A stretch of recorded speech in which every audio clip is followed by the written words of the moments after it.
J'avais 800 € sur mon compte, j'ai levé plus de 3 millions d'euros, mais ce qui compte, c'est ce qui s'est passé entre les deux. Quand t'as rien, tu te demandes, est-ce que mon idée suffit? Est-ce que mon projet, mon histoire, est-ce que j'ai la légitimité pour créer une boîte? Et même si tu trouves un investisseur, qu'est-ce qui se passe si ça foire? Je vais vous raconter ce que j'ai appris sur le risque et c'est pas exactement ce qu'on croit. À la fin de la vidéo, je vous donnerai la méthode exacte qui m'a permis de lever les premiers 200 000 € pour ma société.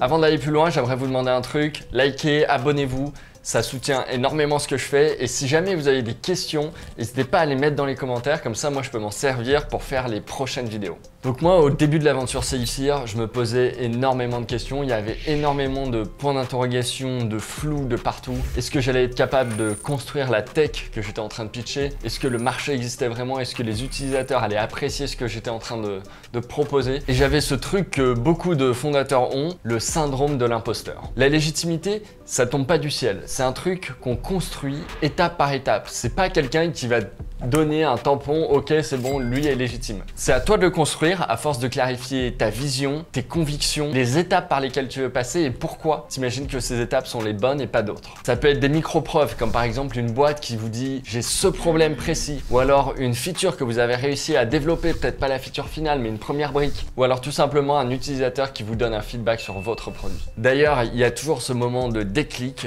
où au bout d'un certain temps, on peut se dire j'ai l'impression de tenir quelque chose. J'ai plusieurs preuves qui me laissent penser que ça va être fou. Et si vous ne l'avez pas encore eu, continuez bien cette vidéo parce que c'est de ça dont on parle aujourd'hui. À partir du moment où tu crois dans ton propre projet, en fait, tu es capable d'embarquer les autres. Tu es capable de diffuser ce feu intérieur que tu as et qui te motive énormément à passer tes journées entières sur ce projet. Comment vous arrivez à communiquer dessus pour pouvoir embarquer toute une série de gens autour?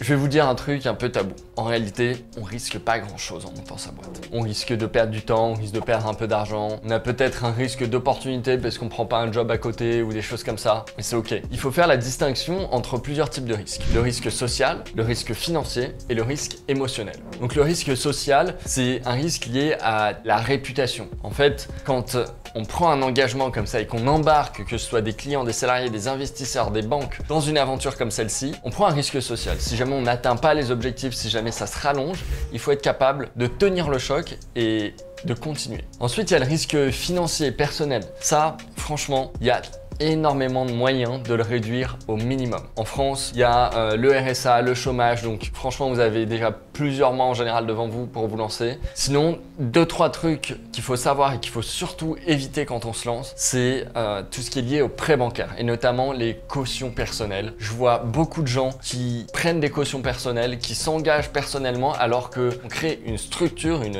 SAS, une société exprès pour pouvoir différencier la personne morale, la société et la personne physique. Donc, si jamais vous prenez des cautions personnelles, même petites, en fait, vous cassez cet équilibre et c'est pas bon pour vous. Vous trouverez toujours une autre banque, un autre financeur qui acceptera de vous suivre sans mettre de caution personnelle. Pour pouvoir accepter de mettre une caution personnelle, je connais des gens qui ont mis leur maison en caution, il faut avoir des convictions extrêmement fortes. Il faut être absolument certain que c'est pas risqué pour soi. Et le troisième, c'est le risque émotionnel. C'est la pression que vous allez avoir quand vous allez remarquer que les jalons, ils prennent beaucoup plus de temps que prévu. Quand vous allez voir qu'il vous manque de l'argent pour aller à l'étape suivante. Au moment où tous ces décalages s'accumulent et viennent titiller les convictions fortes que vous avez construites pour la première étape, celle de la légitimité. Quand vous arrivez à ce stade-là du projet, en fait, il y a une solution simple. C'est d'être transparent avec tout le monde et de donner tout ce qu'on a. La faillite, ça existe.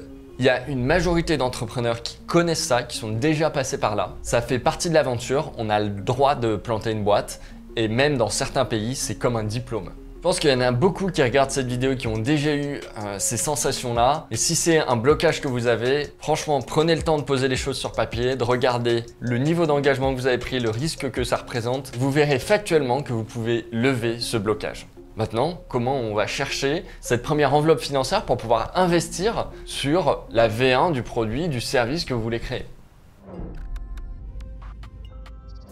Là, je vais vous présenter un exemple pour 200 000 euros. En général, c'est une bonne base. 200 000 euros, c'est ce qui permet de faire les premières étapes de validation d'une idée d'entreprise. Donc déjà, ce qu'il faut savoir, c'est qu'il y a un découpage à faire en 3 zones. La partie equity, la partie dette et la partie subvention. Quand vous avez besoin de financement, en réalité, c'est un couplage de ces 3 parties-là qu'il faut avoir en tête. De l'equity, c'est quand quelqu'un achète des parts de votre entreprise. Il va mettre par exemple 100 000 euros et il va détenir peut-être 10% de votre entreprise. Ou alors ils seront même peut-être plusieurs, s'il y a plusieurs personnes qui s'associent ensemble. Une fois que vous avez ces 100 000 euros, vous verrez que vous pouvez faire des effets de levier avec la dette et la subvention. Mais on va se concentrer d'abord sur les premiers 100 000 euros parce que c'est ça qui est l'élément déclencheur de toute la suite. Il y a vraiment un effet boule de neige qui se met en place. À partir du moment où vous arrivez à avoir un premier oui, le deuxième sera plus facile, le troisième sera plus facile. Vous allez pouvoir comme ça accumuler les financements pour pouvoir investir significativement dans la réalisation de votre projet.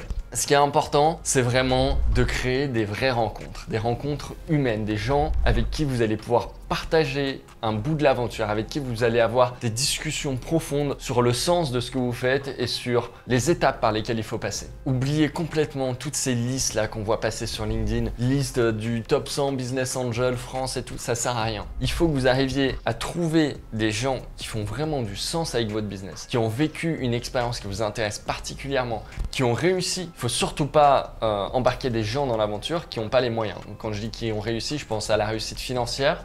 Il faut qu'ils puissent mettre 10, 20, 30 000 euros, même plus, sans se poser de questions. Si vous faites entrer des petits tickets à 1000 euros, le problème, c'est que c'est des gens, en général, qui n'ont pas vraiment les moyens de s'exposer à de tels risques. Dès que vous allez avoir un décalage de 1 mois ou 2 sur votre plan, vous allez devoir vous retrouver à gérer votre pression personnelle, plus celle des investisseurs qui auront mis 1000 euros dans la boîte. Donc le mieux, c'est vraiment de mettre un ticket minimum. Moi, je vous recommande de ne pas commencer en dessous de 10 000. Après plusieurs années, nous maintenant, le ticket mini, c'est 50 000. C'est plus dur, il faut les trouver. Mais en général, c'est des dirigeants d'entreprise. On a forcément des entreprises qui ressemblent à la nôtre avec des boîtes du coup plus évoluées, dont les dirigeants veulent partager leur expérience, veulent partager leur savoir-faire et aussi les gens qui sont complètement déconnectés de votre business. Si par exemple, vous êtes dans un business industriel et que vous avez quelqu'un qui est dans la crypto, franchement, c'est 2 mondes différents. Ça sert à rien que la personne, elle mette de l'argent et qu'ensuite, elle vienne vous demander de rendre des comptes tous les trimestres ou même voire plus si jamais c'est quelqu'un d'un peu chiant et qui comprennent pas en fait les étapes par lesquelles vous êtes en train de passer.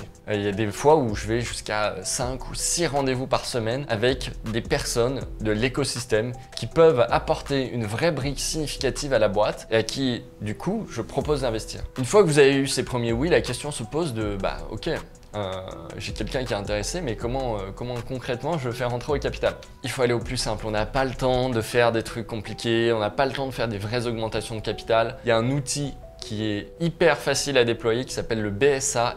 BSAIR. Si vous tapez ça sur internet, vous verrez, il y a énormément d'informations. Ça vous permet de faire rentrer des gens au capital sans se soucier de la valorisation de l'entreprise. Vous pourrez reporter ça à plus tard quand il y aura une levée de fonds plus significative avec un vrai VC, un vrai industriel qui vous donnera une somme beaucoup plus importante. Mais en attendant, c'est BSAR, du coup il y a une décote. La personne, vu qu'elle prend un risque à rentrer un petit peu avant la vraie opération, elle gagne en décote. Par exemple, vous pouvez mettre 25%, ce qui est une grosse décote. Mais cette personne-là, en fait, admettons, elle met 10 000 euros, elle a 25% de décote, elle a aussi 25% ou 50% dépendant de votre boîte de réduction d'impôt. Donc à la fin, finalement, il reste pas grand-chose. Pas grand-chose à risque réel. Et ça, le BSAR, c'est un document que vous pouvez produire une fois et que vous pouvez ensuite utiliser pour faire rentrer plusieurs personnes. En général, si vous avez déjà réussi à faire rentrer par exemple 100 000 euros, vous pouvez facilement aller voir une banque le lendemain et leur dire j'ai envie d'avoir 100 000 euros de prêt. Parce que les banques, en fait, elles ont des contre-garanties dans tous les sens. C'est-à-dire que si jamais il y a le moindre problème sur votre boîte, il suffit que vous ayez remboursé les échéances que pendant les premiers mois pour que la garantie restante, elle couvre tout le risque de la banque. Vous pouvez faire un effet de levier 1 pour 1 sans trop de soucis. Moi, ma recommandation, si vous cherchez 200 000 euros, c'est de faire 100 000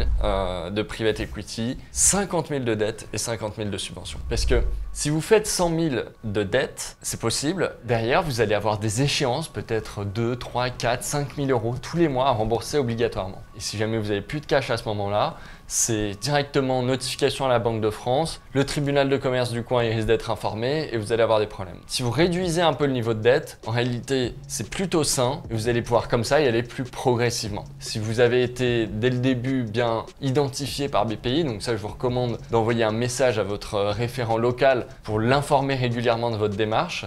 Normalement lui le jour J pourra facilement ouvrir une enveloppe, que ce soit de l'avance remboursable avec du différé, voire même de la subvention pour pouvoir compléter, vous permettre d'arriver à 200 000 euros. Voilà, tout ça c'est pas de la magie, c'est juste de la méthode. Pour ça, comme vous l'avez compris, c'est pas une recette de cuisine à appliquer non plus, c'est beaucoup d'humain. Il faut se créer ses convictions, il faut comprendre dans quoi on met les pieds au niveau risque et il faut réussir à diffuser ça pour embarquer un maximum de gens autour de l'aventure. Je prépare d'autres vidéos peut-être un peu plus précises sur la partie table de capitalisation, dilution, les erreurs à éviter pour une levée de fonds. Dites-moi ce qui vous intéresse le plus, pensez à vous abonner, à lâcher un like et mettez en commentaire tout ce qui vous passe par la tête, je lirai tout et je pourrai y répondre.